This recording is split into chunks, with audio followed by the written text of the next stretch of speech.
Last month, I went back to the holler. Do y'all know what a holler is?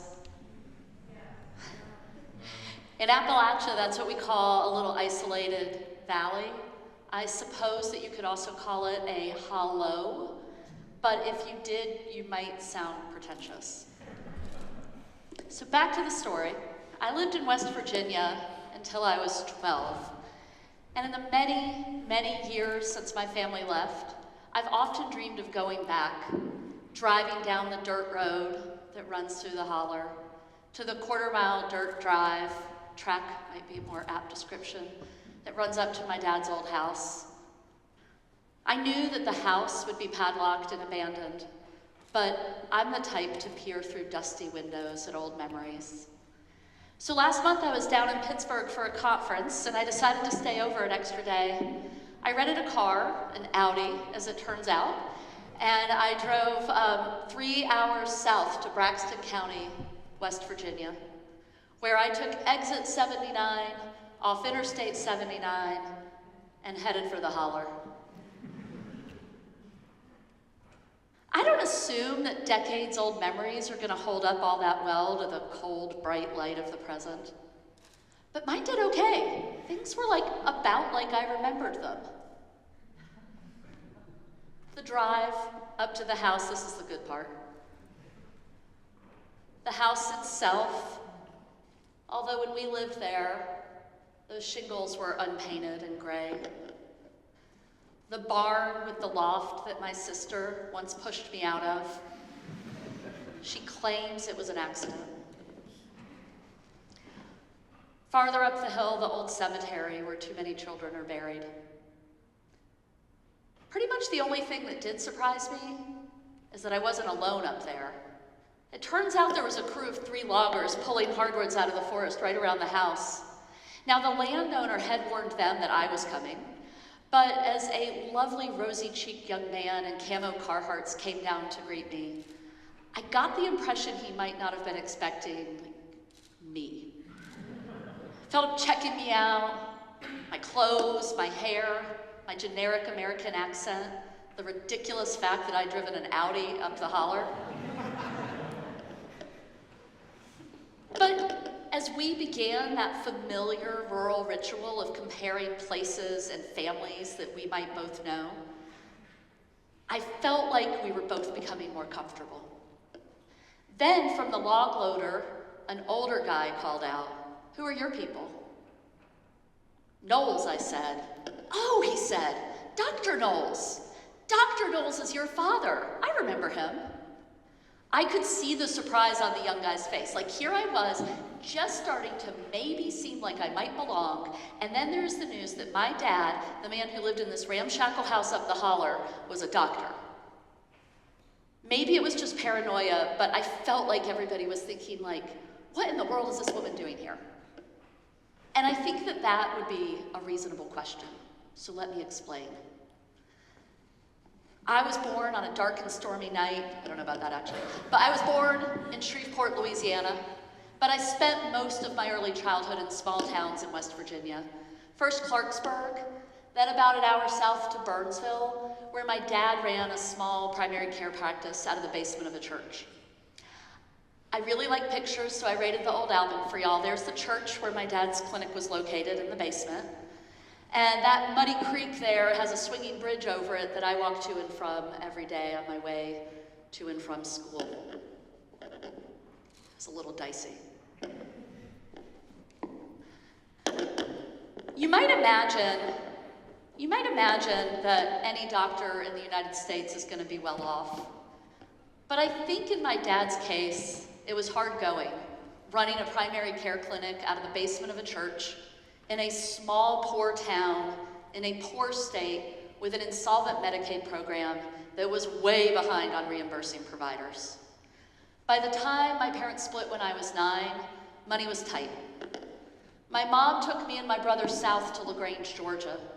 My dad stayed behind in Braxton County, West Virginia, married my best friend's mom, and moved up the holler, where I continued to come for my summers. Here we are back in the day, and I have to say both my dad and my stepmom are here, so they're just seeing themselves on the, hi y'all. Here they are back in the day with the goat. Here's me and my sister very grumpily doing our early morning bread baking duty, which we were not fans of. Here we are around the table, and one of my favorite shots of me and my sister April showing off our excellent mullets. I only have one regret about this picture, which is that I had not tilted my head enough that you could see that at the same time I had a mullet, I also had a 6-inch braided rat tail, which was a singular hair accomplishment even in rural West Virginia in the 80s. Now, we didn't have air conditioning or TV, so we spent our summers running up and down the holler with a pack of kids, building forts, damming a creek to create a swimming hole. We once tried and failed to cure the hide of a deer with its own brains. But I was also, honestly, kind of a bookish, introverted type, and as often as not, you'd find me holed up in some nook or cranny with a stack of library books. I'd like to claim that that was my primary connection to the outside world, but the truth would be, it was the Sears, Roebuck, and JCPenney catalogs. I loved them. I would pore through their pages and cut out pictures of glossy pictures of all the things that you might be able to order, and I would collage them into scrapbooks, imagining my dream life. I keep everything, so I've still got the scrapbooks. Here you go. This is one of many pages. I'm sorry about the lingerie. But you can see all of the amazing outfits that I was imagining. I really wish I was wearing that green zipped leather dress right now. You can also see the house that I imagined with a shower curtain, with ruffles and a valance, and a toilet that not only had a fuzzy toilet seat cover, but also an entire tank cover. I didn't even remember that was a thing. I imagined a computer, a desk, the world. It was a vision board of upward mobility. Luckily, I had not yet discovered the power of data, so I did not know that my chances weren't great. There are about 13,000 people that live in Braxton County, and about a quarter of them are poor. 40% of adults didn't have an education didn't have a high school education, not a diploma or a GED, hadn't finished high school. And the odds that a girl growing up in Braxton County, West Virginia, in the 1980s would become pregnant and a teen mom were 10 times greater than the odds that she would reach the top 20% of households by earnings. Those odds, I'm not talking about getting to the top 1% that we like to talk about, I'm just talking about getting to the top fifth. It's a lower bar. Those odds were less than 2 in 100. Still, mine were obviously better than most. My parents were educated.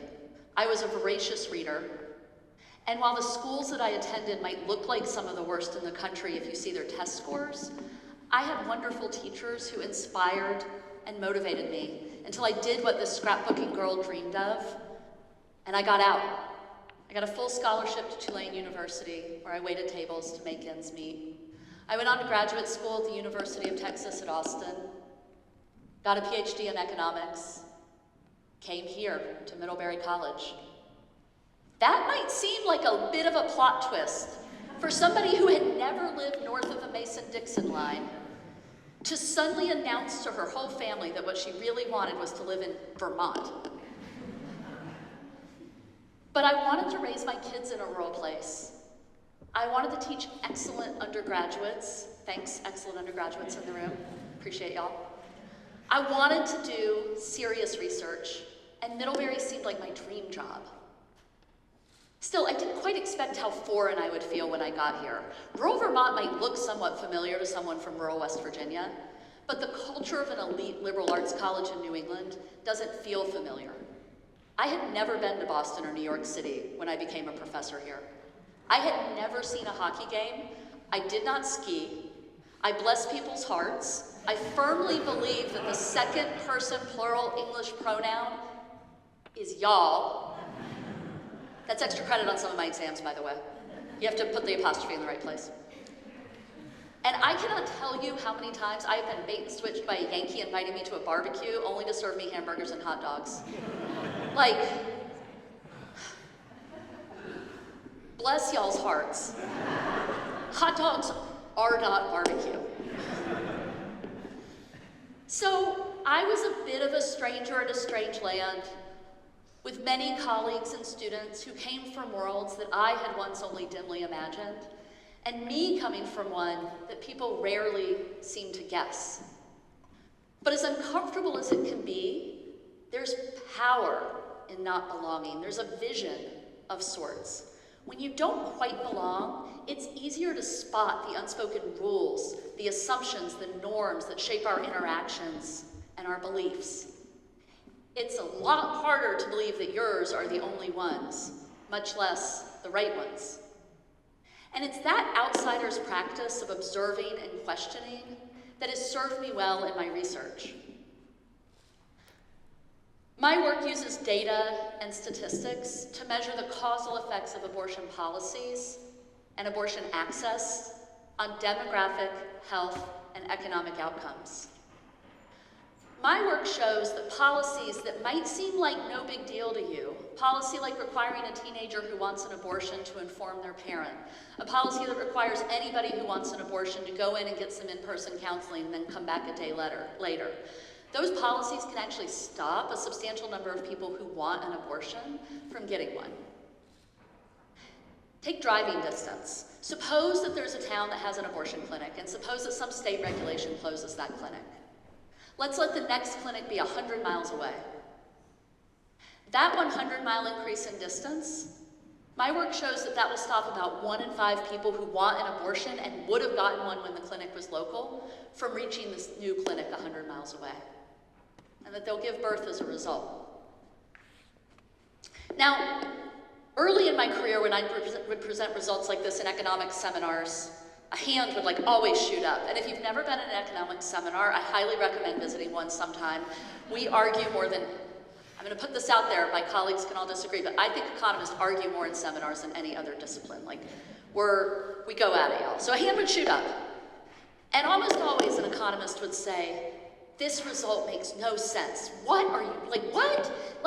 We know that carrying an unwanted pregnancy to term and delivering and having a child is going to cost somebody way more than figuring out how to drive to an abortion clinic. If they don't want to have the child, of course they're going to drive to the abortion clinic. This is exactly how economists think. This is rational agents in perfectly competitive markets. But I had grown up in non-perfect worlds. I had known plenty of people who would struggle to figure out how to get the information, the cash, the credit, the time off work, the childcare, to make a 200-mile round trip to get healthcare that, by the way, costs $600 cash on short notice. That result didn't surprise me. And luckily, I'm a scientist, and so when other people are surprised, I get to say, here's the data, replicate the finding. We've worked on this in my field for 2 decades now, and we absolutely have reached consensus about the enormous effects of seemingly small restrictions on people seeking abortion. But that doesn't mean that we all interpret that result the same way. Take the effects of Dobbs. In 2022, the US Supreme Court decision in Dobbs v. Jackson Women's Health overturned Roe v. Wade and returned the power to ban abortions to individual US states. My colleagues and I have estimated that in the first year after this decision, abortion bans stopped 30,000 people who wanted abortions from getting them, and that they gave birth as a result. That's objective evidence about a question of fact. How many people were stopped from getting the abortions that they wanted? But you could interpret it really differently. Depending on who you are, what you believe, you might be hearing that right now as evidence that 30,000 women were denied a fundamental right to reproductive autonomy. Or you might be hearing this as 30,000 innocent babies whose lives were saved. Which of those views is right? As an economist, that's not for me to say. But just because I do the work, people seem to assume an awful lot about what my beliefs might be. I get a lot of unsolicited emails and phone calls and letters. Some of them are angry, some of them are threatening, some of them are just plain weird. I once got 10 pages of detailed instructions on how to perform an exorcism on myself.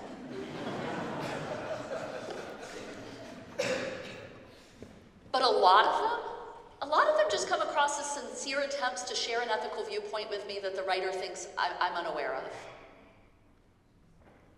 When I testified in front of the US Senate last year, Senator Grassley, who was then the ranking member of the Budget Committee, opened the hearings by saying, abortion is above all a moral and legal issue. It's not an issue that lends itself to being looked at solely through an economic lens. After all, life is priceless. Now, maybe Senator Grassley's intention was to dismiss or reject the entire notion of the Senate Budget Committee talking about the economic effects of reproductive rights before any of the witnesses had provided any testimony. I'm okay with that. Like, that's the thing about not belonging. I wasn't remotely surprised. I wasn't remotely perturbed. I thought, yeah, I'm not going to answer all these questions. There are conversations to be had here. Growing up where I did, I know lots of people who believe that abortion is immoral, who feel like this. They're not misogynists. I like them. I respect them. I love them. I think some of them like and love me too. So what if we could start there? What if we could start with compassion and respect? What if I could accept that when life begins, when personhood begins, is an extraordinarily complex question with no clear answer? What if I could accept that if you view abortion as murder, then there are few, if any, justifications for it? Maybe we could also agree that life can be hard and unpredictable. Maybe we could agree that different people have different resources to weather its slings and arrows. Maybe we could talk about some of the facts, some of the evidence. For instance, the fact that when people who are seeking abortions are asked why they want an abortion, the single most common reason they give is that they don't feel financially prepared to care for another child. Maybe we could talk about the fact that 3/4 of people seeking abortions are low income, more than half of them are already parenting, and more than half of them are reporting disruptive life events, like they've just lost a job or gotten evicted. Maybe from there we could talk about the evidence that being denied a wanted abortion is very destabilizing for these poor, vulnerable families. What do we do with that? I don't know, I want to have the conversation, but I think that we perhaps could talk about non-coercive ways to reduce the number of abortions. Maybe we could talk about healthcare. Maybe we could talk about Medicaid, Title X. Maybe we could talk about stitching up our frayed social safety net. Maybe we should talk about TAMF, WIC, SNAP. Look, I'm not suggesting that a hypothetical conversation like this ends with everybody seeing eye to eye. But I think that if we start with compassion and respect, we can have it, and have that conversation, and we can look and see if there's some common ground. And common ground is something we very much need in our current polarized moment. Asked to describe US politics these days, about 8 in 10 Americans respond with a negative word or phrase. They use words like divisive, polarized, corrupt, bad, chaos, dysfunctional, messy, crazy, partisan, horrible. I won't read them all.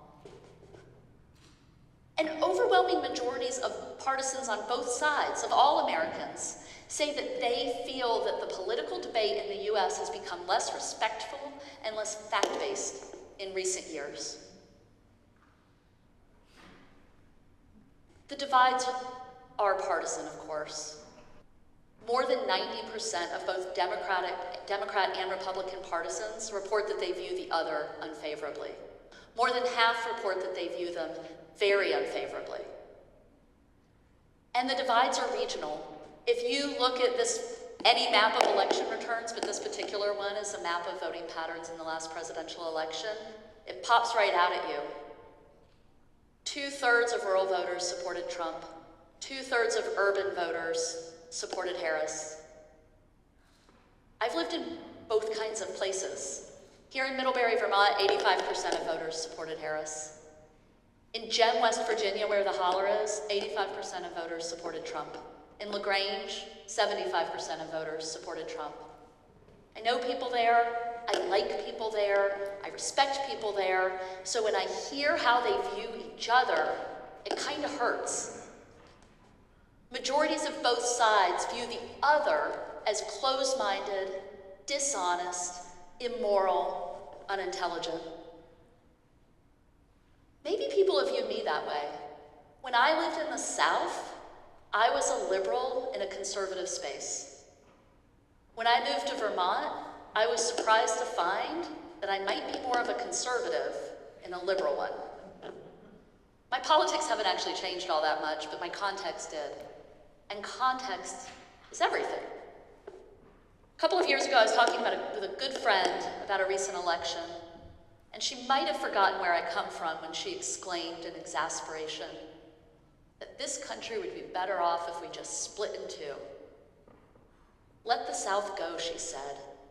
They're awful.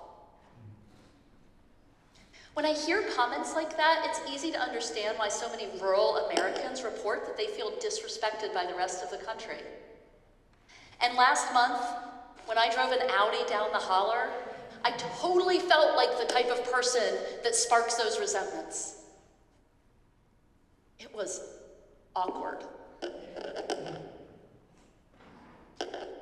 But here's the thing. We've all been there, right?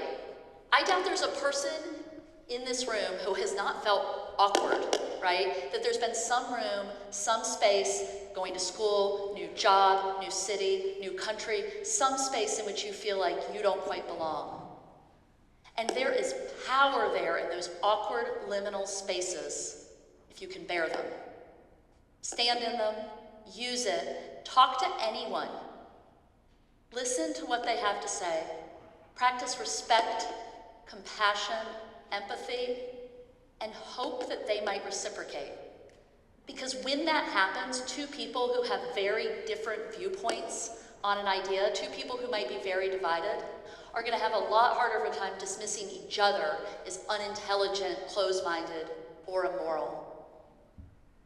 And if more of us could try to see from those in-between places, maybe our country would not feel quite so divided.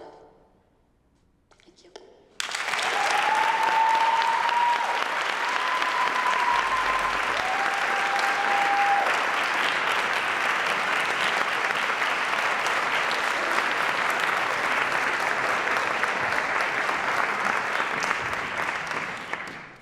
Professor Myers, we're so lucky to have you here at Middlebury. Now we'd like to take the time to open up for one last round of audience reflections. As an econ major at Middlebury, who has been subject to some fairly cantankerous in-class debates, I can only imagine what it's like when people who do this for a living are thrown into a seminar and asked to critique each other's work. So my profound sympathy to Professor Myers and the rest of the econ faculty in the room. But on a more serious note, I really appreciated the point you made about us needing not to be held by the orthodoxy of our discipline and actually going where the data is. I think we're going through a bit of an existential crisis as economists.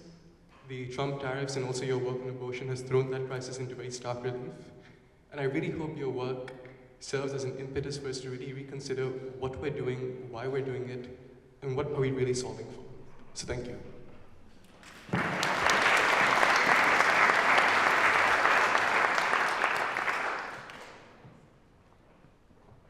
Anyone else?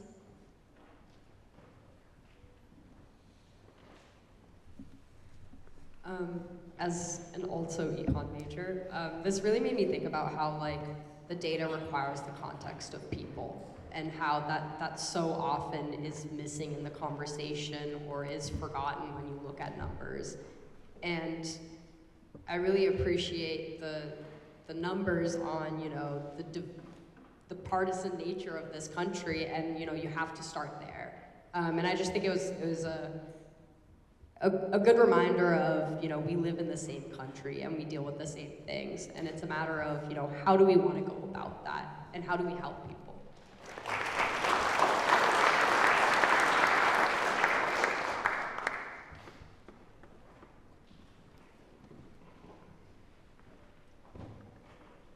I wrote this down so I wouldn't forget. I appreciate the point of starting with compassion and respect to find common ground. Because I've had conversations with people who expressed to me that sometimes they found it difficult to ask questions about sensitive topics because people would automatically assume that they were bad people or that they would receive backlash without even getting the chance to explain that this is a genuine question that they have. And especially because people grew up from different backgrounds, so there are some things that aren't easy for others to understand because they weren't able to live those kinds of experiences and didn't have conversations around those experiences or topics. So I really loved and appreciated the point of coming with compassion and respect, because especially in a liberal arts school, that's something that should be encouraged and talked about, and backlashing people for having just questions about their ideas and topics makes it discouraging for them to, come up and speak and understand other things and other cultures and people.